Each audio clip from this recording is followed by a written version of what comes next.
Multe a chi contratta, acquista o riceve sostanze stupefacenti in aree pubbliche, si tratti di piazze, parchi o viuzze defilate. La proposta di modifica al regolamento di polizia urbana, che sarà sottoposta al Consiglio Comunale, è stata approvata in queste ore dalla Giunta di Cassugana e punta ad aggiungere un nuovo strumento per contrastare il dilagante consumo di droga tra giovani e giovanissimi. Sarà sufficiente inquadrarli con le videocamere di sorveglianza, quindi uno strumento per alzare notevolmente il livello di prevenzione in città, quindi credo che sia un'ottima iniziativa per arginare questo fenomeno dello spaccio e dell'utilizzo di sostanze stupefacenti, soprattutto nella fascia dei giovani. Commentando il dato, pur rassicurante, relativo alla criminalità in provincia emerso dalla classifica stilata dal Sole 24 Ore, il prefetto Maria Rosaria Laganà aveva posto l'accento proprio sullo spaccio di droga come fronte su cui non si può comunque abbassare la guardia.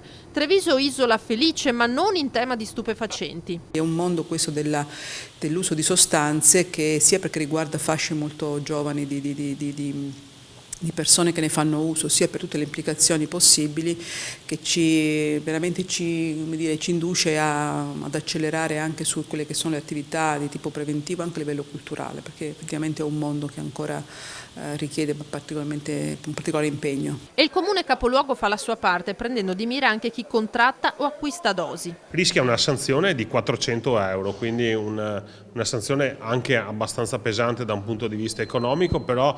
questi soldi verranno comunque reinvestiti per azioni di prevenzione e di sensibilizzazione nei confronti dei giovani perché non venga utilizzata la droga. L'amministrazione ha annunciato infine l'installazione nei prossimi mesi di 7 nuove telecamere in zone a rischio: Largo Porta Altinia, Isola Pescheria, Via Pescatori, Riviera Garibaldi, Parco Uccio, Strada Canizzano e Via Sant'Antonino.